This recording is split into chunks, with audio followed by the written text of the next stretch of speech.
All right, I think we'll get started, everybody. This is Chad Goff with For Discovery, and I've got Melody Haas here with me today.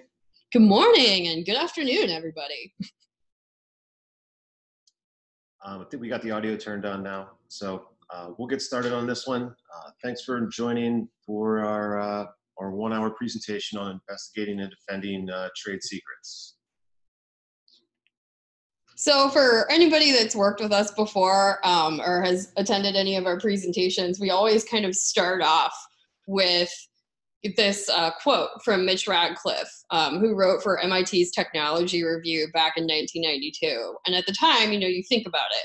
This was when we had dial-up internet. We were using things like DOS and floppy drives. And today, our technology has greatly increased. So at that point in time, he said a computer lets you make more mistakes faster than any other invention in human history, with the possible exception of handguns and tequila. And that's even more so true today when we have smartphones that are essentially little mini computers that are sitting inside of our pockets that are glued to our phones all day. And almost everything that we do in terms of work is done on a computer. So it's never been more true than it is in 2019. So every presentation has some sort of obligatory stat slide. And so when we're talking about trade secret theft, people always wonder, like, well, why is it a problem? In 2017, the IP Commission estimated that the theft of IP and trade secrets cost about $600 billion each year.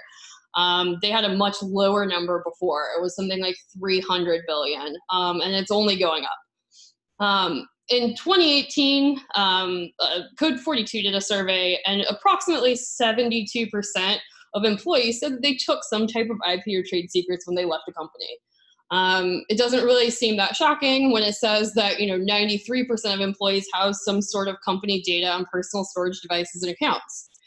So when we talk about the spread of data and the ability for employees to easily access this data, especially as they're departing a company, it's really important to make sure that you keep this in the back of your mind when we're talking about the ways that we can go about investigating these cases, dealing with this type of data. And another survey said that it was approximately 85% of employees that took data. So there's still somewhere in that 80 to 95% range of people that take something with them when they leave. One of the really interesting things that I found as I was doing some research is that Lex Machina, which is part of LexisNexis, they took 9,800 federal trade secret cases and crunched a whole bunch of data. And essentially, most cases were dismissed when the plaintiff could not demonstrate that the information they were going to court for was an actual protected trade secret. A lot of them didn't actually demonstrate that there was something done in their complaint to protect this data. In most of cases were won when they actually show that something was taken and it was actually misappropriated or used in some way that was not acceptable use. There's a ton of different sources of law. In our experience, most of these cases have one or more sources of law that are being used to litigate these matters. So anything from the Defend Trade Secrets Act. Most states have adopted some version of the Uniform Trade Secret Act. So here in Illinois, it's the Illinois Trade Secret Act. There's also usually some type of Computer Fraud and Abuse Act or some type of Stored Communications Act violation that people go after as well. There's criminal and civil side. We even saw some cases where people were using RICO to litigate these matters. It's kind of a new and evolving section of the law, so it's something that you should really research and look at if it seems like it might be applicable to your cases. And basically any type of civil tort that you can think of might end up being relevant as well. And all of those agreements and other sorts of documentation that companies have to protect any type of information that they have are usually used in these cases as well. And going back to just your basic fiduciary duties and good old-fashioned bad faith. So when we think about these cases, they're multifaceted. It's not just one single source of law that's really determining how people are creating and crafting their cases. So while every statute is obviously going to be somewhat different, definitely you usually tend to see these different components that basically it has to be a secret. right? You know, if it's well known and if it's been published somewhere, then it definitely doesn't really fall in as some type of trade secret. It has to give the owner some type of competitive advantage. So if you have something like, let's say, special pricing models that you use for some of your customers, and it's literally your mojo, it's how you beat the competition, then that's something that definitely falls back into that trade secret area. And then it has to have some type of reasonable efforts to maintain secrecy.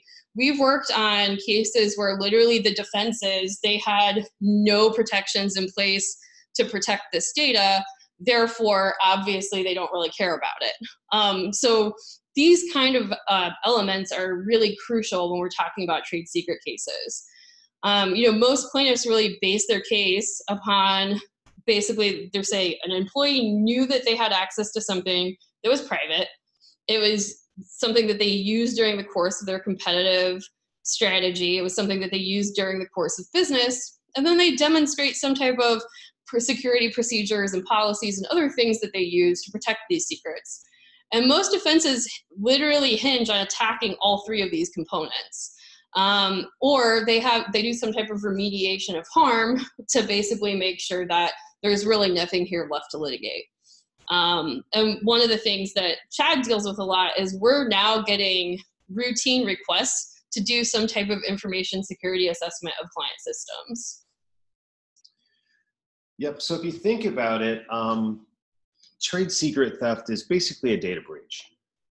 We help clients out quite a bit with data breach and scenarios, ransomware, some attacker on the internet, business email compromise, and trade secret theft aligns very well with a data breach.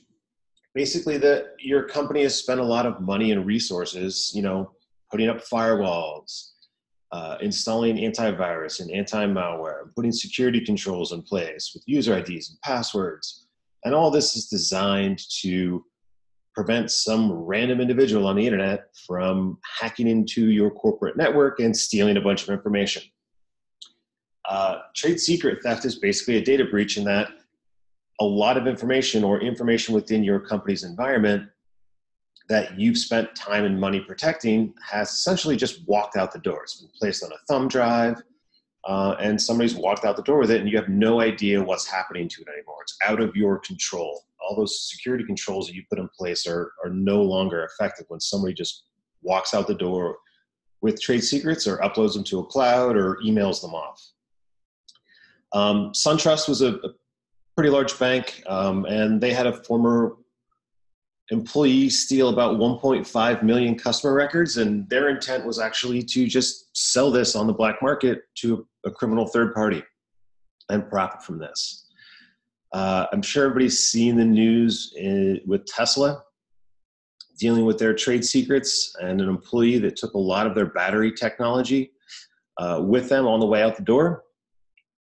I find this one interesting because the employee actually admitted to taking the information when he got caught, and then just applied for whistleblower status and protection. And he was claiming that he basically took this information because he felt the company was acting inappropriately.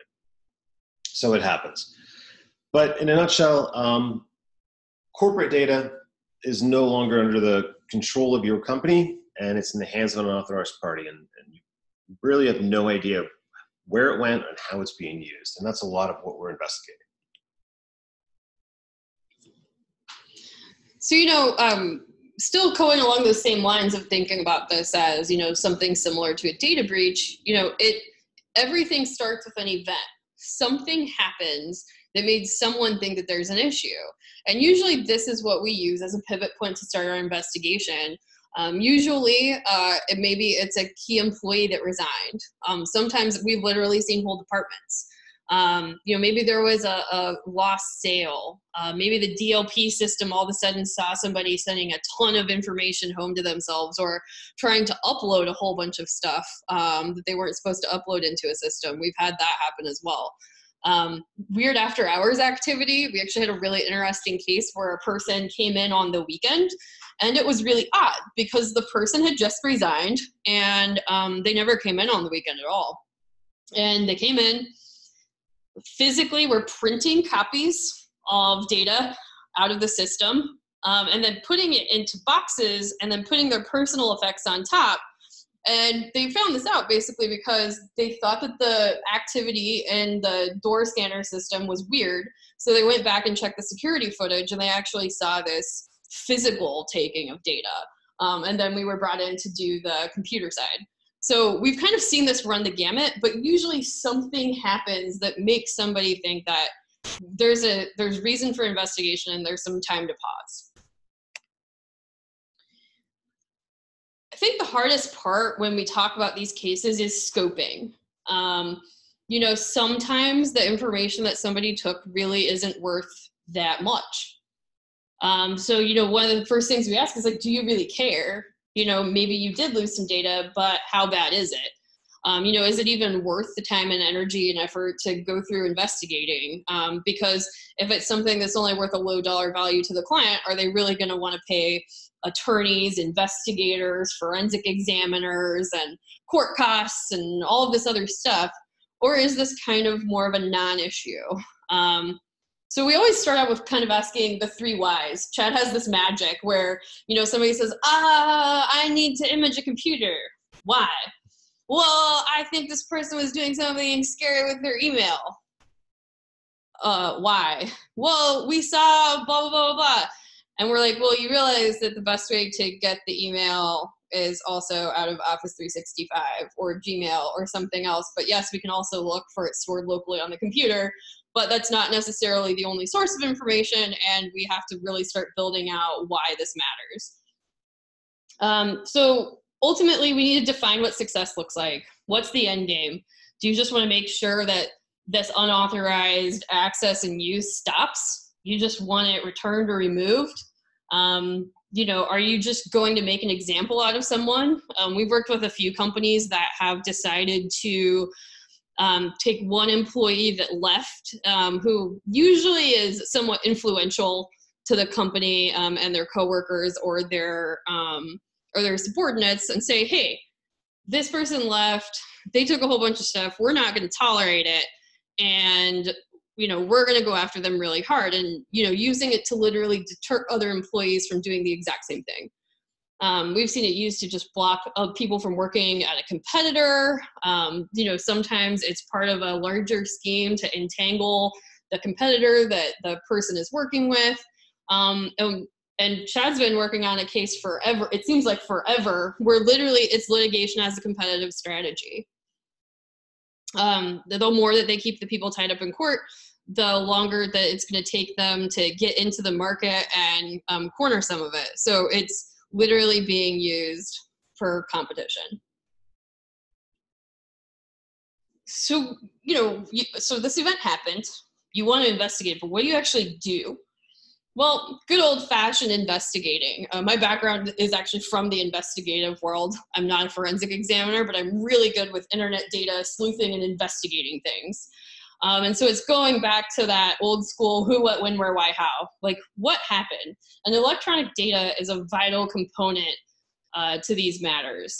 So when we kind of think about the way the data moves, so in this diagram, let's say this person is sitting at their work computer, and they decide to log into Gmail and send themselves some type of file, and then they pick it up on their home computer.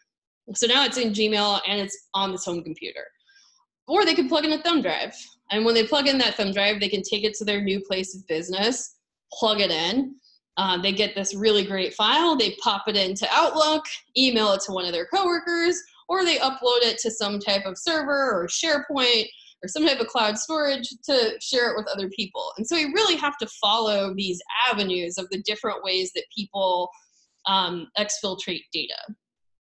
And so, you know, often during the course of these investigations, we really learn what type of data is at stake, where this data is stored, and how we have to access it. But the really important part is that this data has to be preserved as soon as humanly possible. The worst thing that can happen is letting what we like to call like the overzealous IT person from taking that computer or that email account and, you know, repurposing it, giving it to somebody else because they're worried about the IT resources and repurposing and recycling things.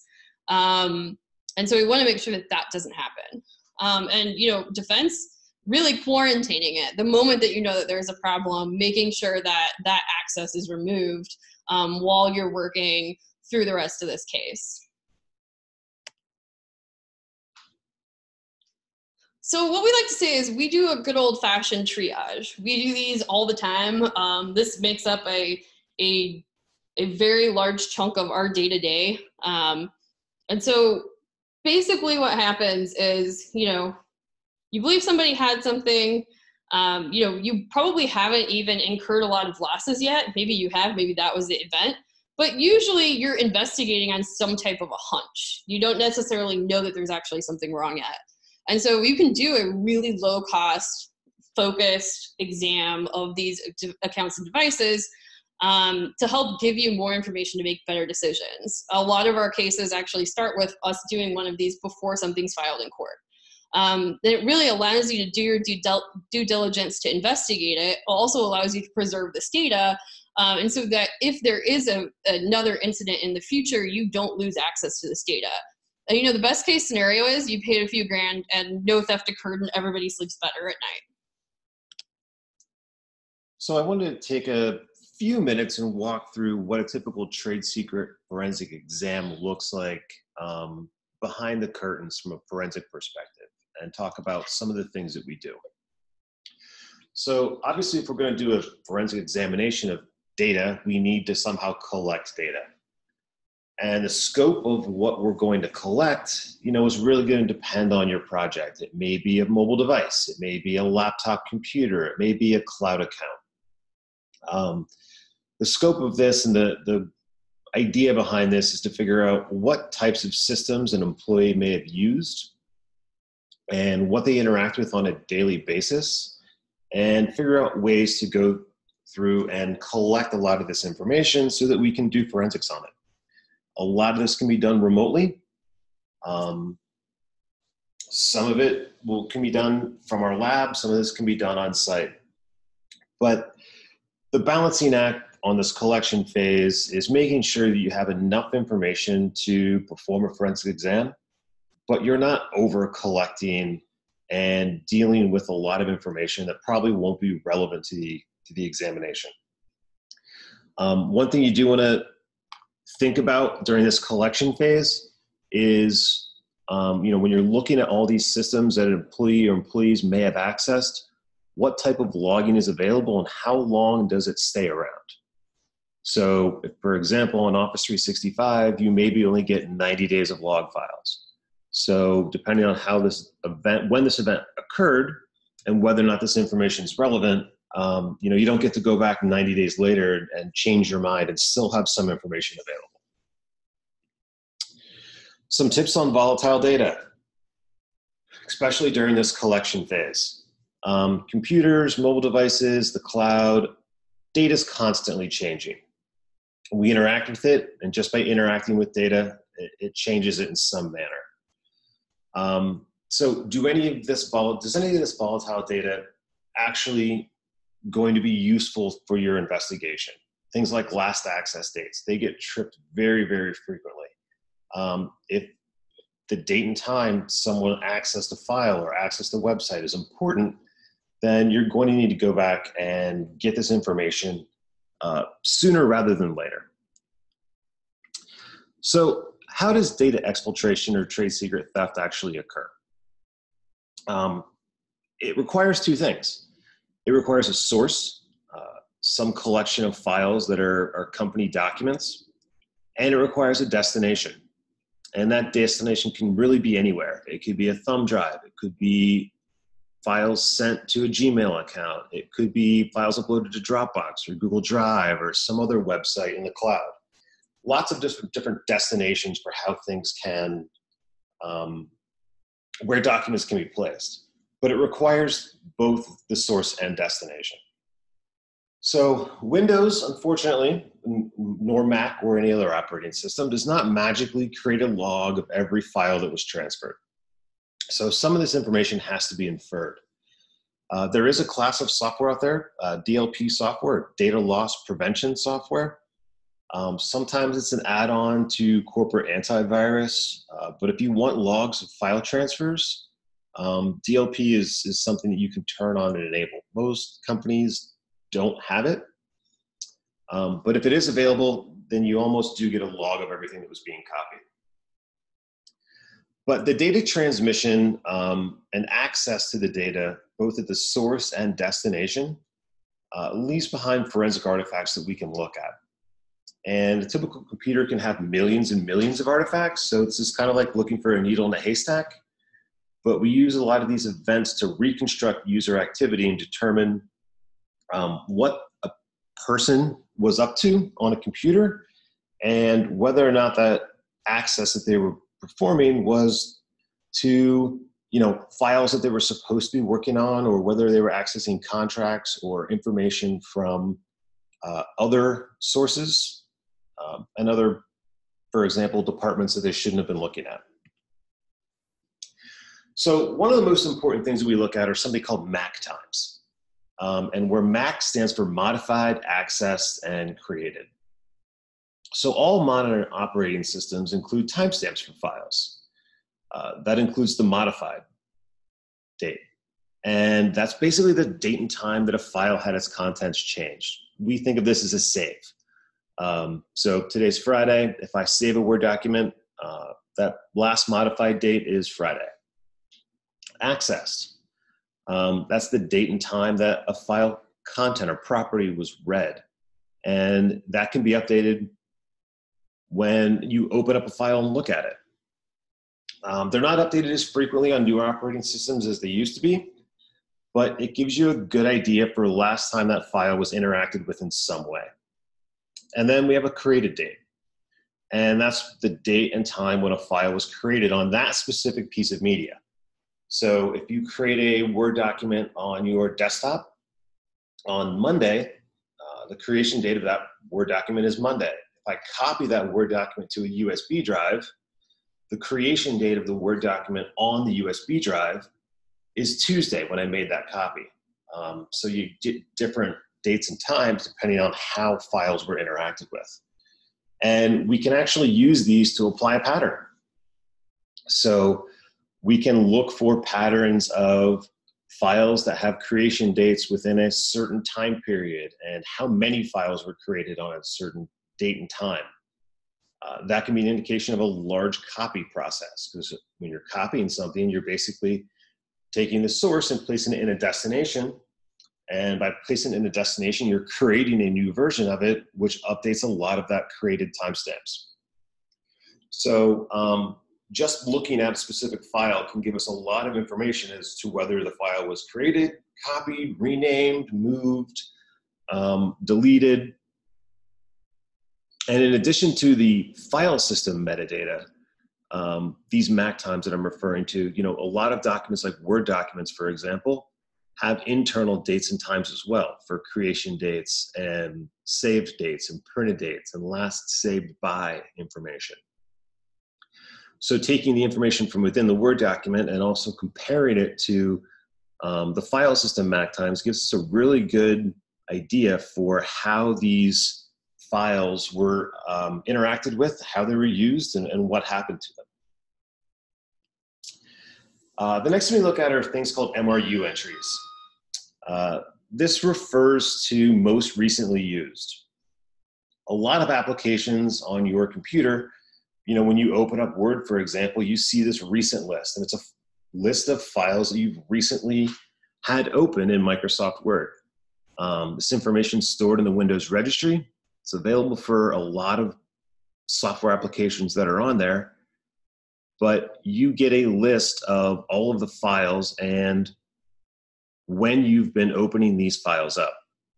The important thing about these types of artifacts is that they don't get there by accident, right? So if we find a Word document in this MRU list, the person can't say, oh yeah, I had it, but I never looked at it.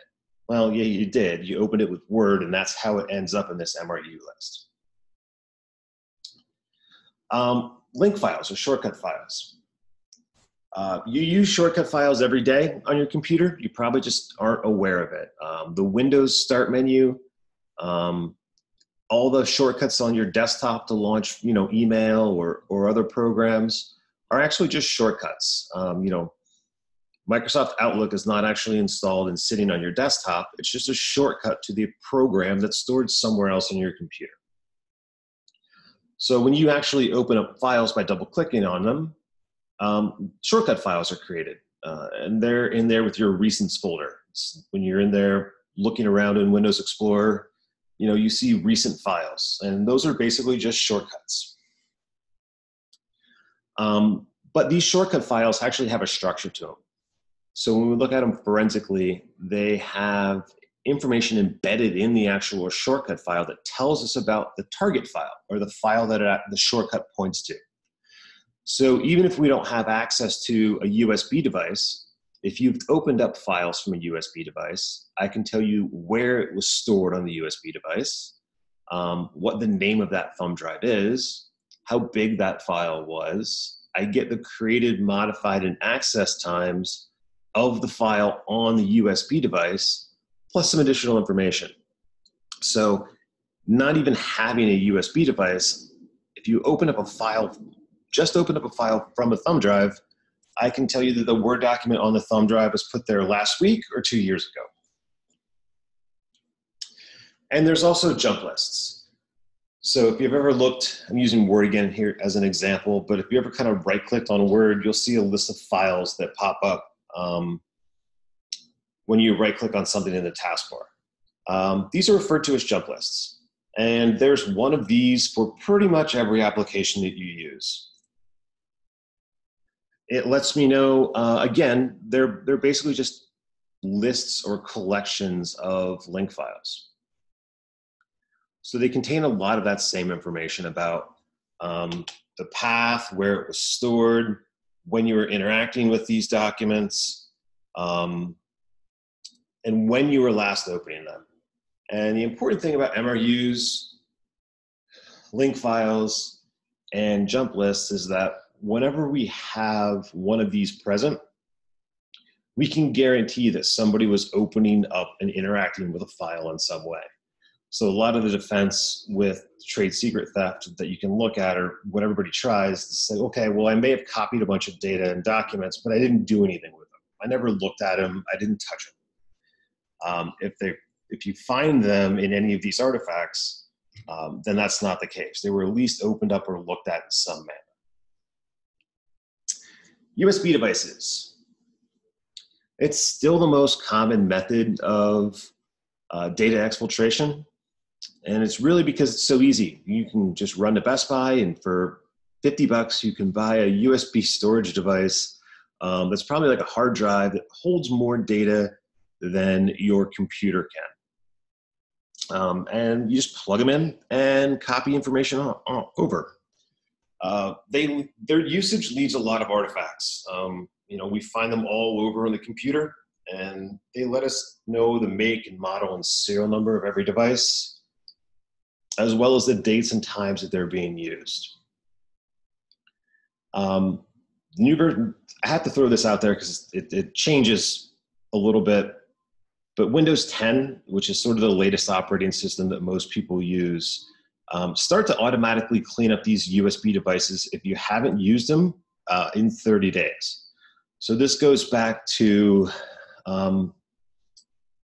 how volatile data is. And if you want to do this investigation and you have this kind of operating system, waiting for a month or 2 months may have the information related to the use of a USB drive just disappear on us from a forensic perspective. So time is not your friend.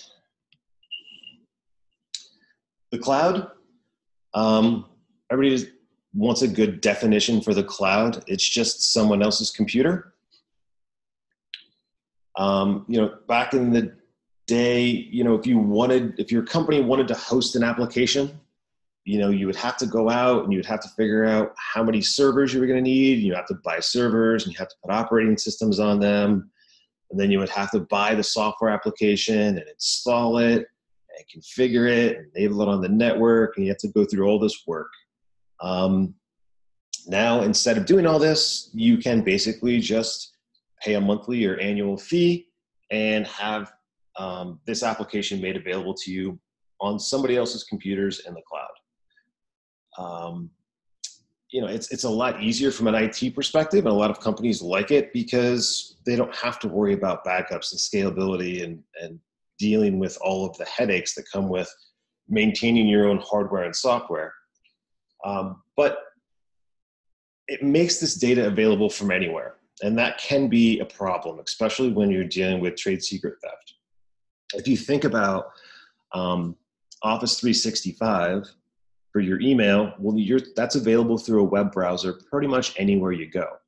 So why would I need to, you know, take a presentation and copy it to a thumb drive when I can just log on to Office 365 from my home using a non-corporate computer and just download all the documents and email that I want? And unless you actually went to Office 365 and started looking at those logs, you would never have any clue that that happened looking at a computer.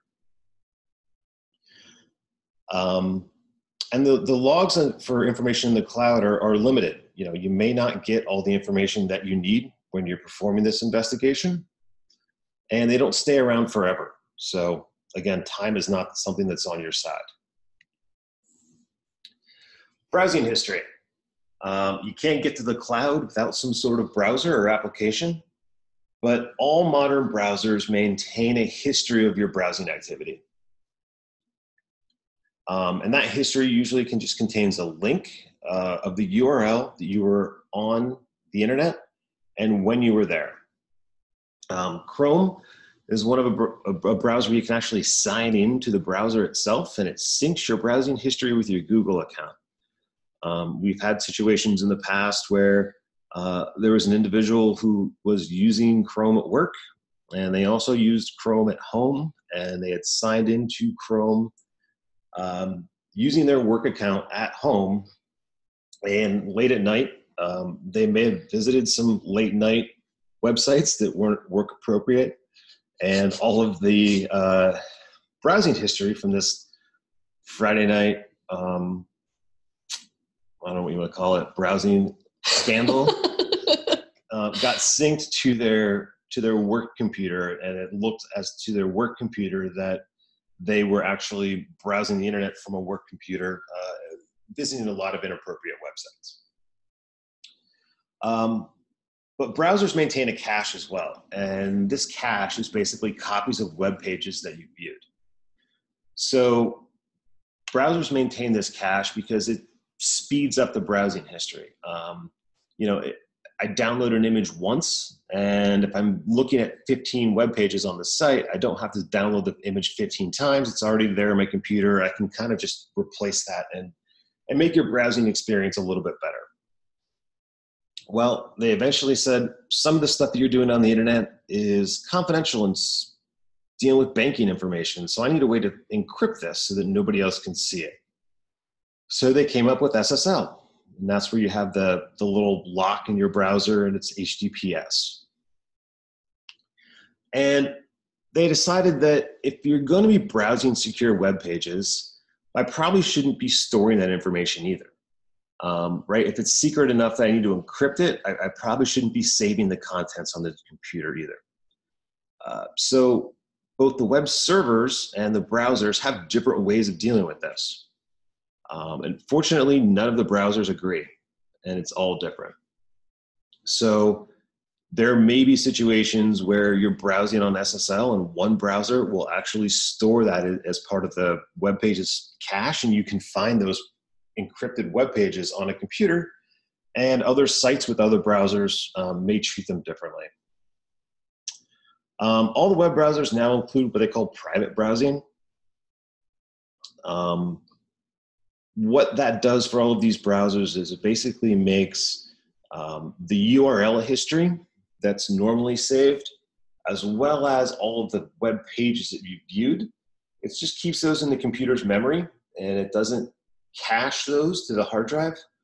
And when you close out of the browser session, all of those are removed, and they're gone. So we can tell that private browsing was used, but not necessarily recover the actual content from that private browsing session.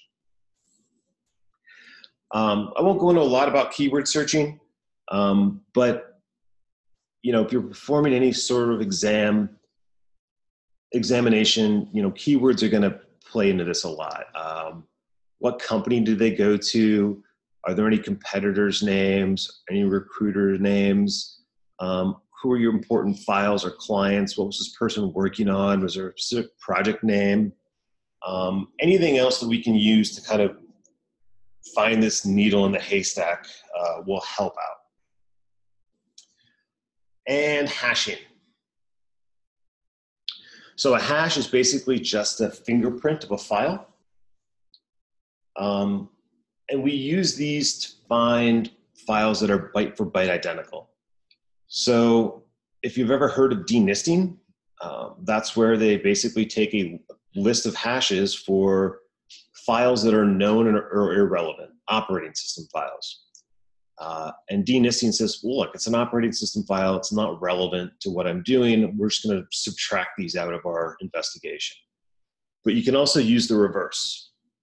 So I could take a laptop, for example, or a company's server, and very quickly just make a list of all the hash values and file names on that server. And then I can say, okay, for all of these thumb drives that exist, do any files on these thumb drives have the same hash value for any of the files that exist on a corporate network? So I can just say company A to company B, are there any matching hash values? And if there are, then I know that I have the same file. So it's a very quick way to just say, look, do any of these documents exist somewhere that they shouldn't? But they're documents, of course, and they change. So people like to open them up. They like to do things to them, like make changes in them. And an MD5 hash or a typical hash match will only find that exact match. If any changes are made, you're not going to find that. So that's where fuzzy-based or a block-based hatching approach comes in, where we can look for the similarities between documents. So I want to find all the documents that are 90% similar to this one.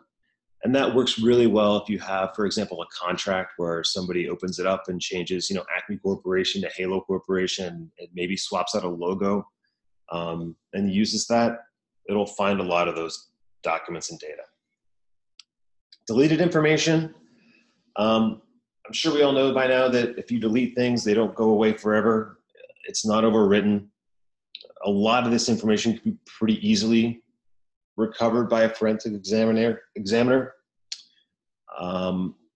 We always look for special wiping software, CCleaner or other applications that are out there, such as Eraser, where they try to wipe the computer and clean up after themselves. On modern operating systems with modern sort of solid state drives, this deleted data doesn't stay around as long as it used to. So time is not always on your side with getting this info. But what we have when we do this analysis is basically we pivot off of an event.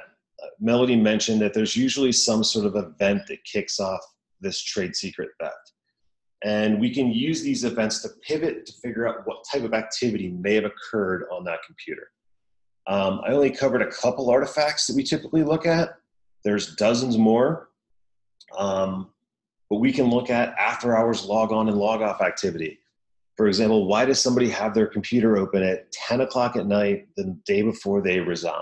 That always seems to be the right time. It's 10 p.m. the day before their resignation, that their computer's on and they're doing something to it. I mentioned those MAC times. Clustering those up for file activity shows us copy events, lots of files being accessed, lots of files being created. Internet activity, Wi-Fi connectivity, email, cloud storage, software usage. What you should end up with at the end of an examination for this is a nice compelling story about what happened to your data. You can say that a laptop was turned on at a certain time. 5 minutes after the laptop was turned on, a USB device was inserted. 3 minutes after the USB device was inserted, there were 100 files that were accessed. And there are documents and link files and artifacts that show these documents being opened up and looked at, either from the USB device or from a desktop. And then, an hour and a half later, that USB device being disconnected. And here's the serial number for this. You should end up with a really good story for this. So, kind of going back to like, well, okay, we just talked about this, exam and what it kind of looks like, but, how does this actually work from a practical perspective, especially if you're in-house or you're an attorney that's working on these matters?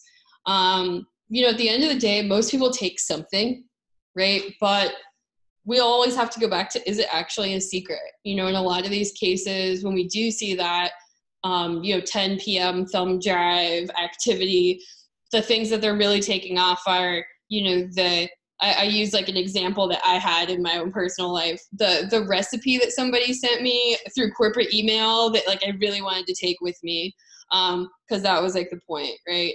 So, but that's not a trade secret, right? Like, are you taking something from the company? Sure, but it's a recipe for a cookie that I'm going to make in my kitchen, not really something that is company property and being used for that competitive advantage, unless it happens to be this secret recipe.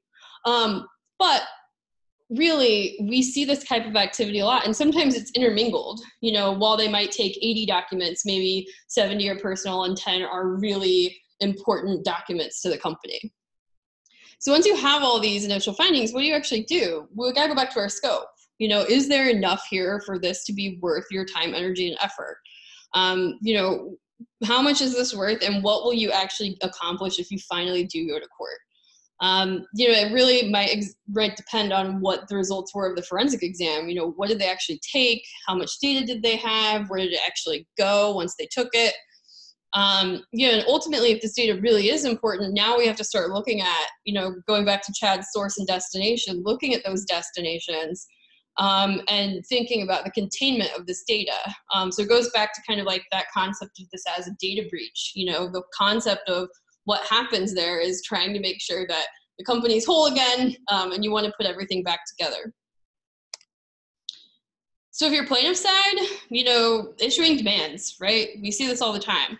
TROs are really there if you really have to help stop the bleeding. Sometimes what happens is, maybe employee number 1 leaves, wasn't really investigated. Employee 2 leaves, you start getting a funny idea, and by the time you've hit employee 3, all of a sudden you've lost 3 vice presidents, and all of them went to the same competitor, and they have a ton of data, and oh no, we need help now, right? So it's really there to help stop that bleeding. But preservation notices really need to be sent out as soon as humanly possible, and the forensic exam can help back that up. So when Chad was talking about when you plug in a USB device, thinking about what USB device was plugged in, requesting access to it to examine, these types of information, going back to that personal Gmail account that you saw them logging into the night before they left. You see that Dropbox folder or that Dropbox activity, looking back inside of that Dropbox. So be very specific, but also don't get too specific. Don't limit yourself, right? So it's anything that's actually been used to access this data. You want to make sure that you forensically preserve it as soon as humanly possible. You want to make sure that, if you do have those MD5 hash values, any type of file names, client names, start talking about what this data actually looks like. So it's helpful so that when a defense side gets this, they understand what to do with it, and they understand what you're looking for, and that it's not just a giant fishing expedition. Yeah, and it's all working together. I mean, from a forensic standpoint, I can sit here and tell you that there's 1,300 files here, and here are the file names, and here are the contents, and I believe that all of these were copied to a USB device, but I don't know enough about the company and what this company does to determine if this is actually important information or something that they can actually designate as a trade secret. So if you're defense side and you get this demand, what should you do? Quarantining and preserving as soon as humanly possible is the name of the game. You want to make sure that you help prevent spoliation, because that's a lot of times what we see in these matters is, somebody gets that notice, they start wiping everything, and all of a sudden some bad inferences happen. So if you're defense side, which we work on a lot as well, you want to make sure that doesn't happen. You want to make sure that you review that demand letter and understand all of those specifics, hopefully, that plaintiff side gave you. Really responding with action can sometimes be the best course. Chad works with some attorneys that do this a lot. So if you get a demand letter regarding USB devices or information that you may have believed that your client's in possession of and they shouldn't have, getting the laptop, the thumb drives, these email accounts, preserving those and making a forensic image, and then essentially just triaging them and searching them for any kind of data or documents that they shouldn't have, deleting all of that information out of their accounts that they might have access to. Or, for example, if you have a thumb drive, we'll image the thumb drive, we'll remove all of the personal information from it, kids' photos, whatever else, tax returns, and just return the thumb drive. So responding with action basically closes this down immediately. Remember that when a lot of these cases, they don't go anywhere if you can't basically show that some way this information's been misappropriated. So when you go into court and you say, okay, well, I got this demand letter and I've now returned all of this data and I've certified that I don't have it anymore. Here's a letter from, the forensic examiner that did the work. Here's an affidavit from the client and all the steps we went through. It's kind of hard for a plaintiff's attorney at that point in time to show damages or, have this issue that they can basically scream about in front of the judge that, all this bad thing happened when the information's now gone. So, sometimes this is as simple as, working together. What we see a lot in these cases, especially depending on what everybody's strategy is that when plaintiff and defense counsels work together, it's absolutely the best possible outcome for all the parties involved. Because you're all on the same page, you come up with what good enough looks like, and you create your own protocol for how everybody's going to be made whole again. So, this can be down to who's doing the exam, what exactly are they looking for, what are they supposed to do with the results, the privilege and personal data review, all of these things are things that you can discuss together and how you want to move forward. And we just find that is absolutely the best possible course of action if it's a situation where that's applicable. When we talk about actually getting to reviewing and litigating these matters, it doesn't really matter if you're a plaintiff or a defendant. It really helps you understand what was actually taken, whether or not it was copied, used, accessed, if it migrated to somewhere else that maybe we haven't examined yet, and if there's actually still that remaining argument for damages like Chad was talking about. So, are you actually going to litigate it? Maybe, maybe not. A lot of these cases for us literally come back to that. We're deleting it and we're moving on. Because at the end of the day, most of these clients want to go back to making widgets. They don't want to sit around in court all day. Really brass tacks. So remediation, assuming that there's actual documents there that are trade secrets or confidential, you want to get rid of them. You can go pretty far down this rabbit hole. Especially when data moves around. It can be in an email, and then we can delete the email, but then that email can be forwarded to somebody else, and that somebody else could have saved the attachment to their desktop, and that desktop could have been backed up to a server. You can kind of go down this rabbit hole for a long way. What is good enough? And who needs to basically remediate, remove this, and verify it? We can spend hours and hours basically shredding files and then making sure they're not recoverable by any forensic means whatsoever. Or you're going to say, look, unless you're a really, really qualified forensic examiner, you're not going to get this data back. Like, we've deleted it in a good enough fashion that you would need extraordinary means to go back and recover this. Identifying what needs to be removed from what files and whose accounts. Making sure we have a preservation copy in advance. So that's that forensic image of everything as it stands before we go through and remediate and delete a lot of the information off. Having that preservation copy is kind of key because you can be a little bit more liberal in your remediation events, right? So you can say, look, I'm just going to delete everything in the documents folder. And you can delete an entire folder out of there. Knowing that if we in some way deleted too much information, we have a preservation copy we can go back to. So we always like to think about things in terms of like our major takeaways, right? So no matter who you are, preserve early, because literally data changes or disappears. Going back to that, that last access date, one of the things that happens in these cases when somebody says, hey, I never looked at this file, the moment that you say, don't look at that file, that's usually when they look at that file. And so they trip those dates. So making sure that something is preserved early on is key. The forensic triage can really help you get answers fast. Looking at all of these different artifacts, you know, there's always some type of breadcrumb out there that we can look at and examine. Do those joint protocols, work together to save you and your clients time, energy, and money. And, you know, companies and individuals really aren't in the business of litigating, so we want to make sure that all of this gets resolved as fast as humanly possible. And, you know, settlement agreements really can handle all of these what ifs. We have a lot of clients who ask for those preservation copies to be sent back to their offices so they can hold them in a little, they can hold them in a box, you know, with the rest of the files for that case.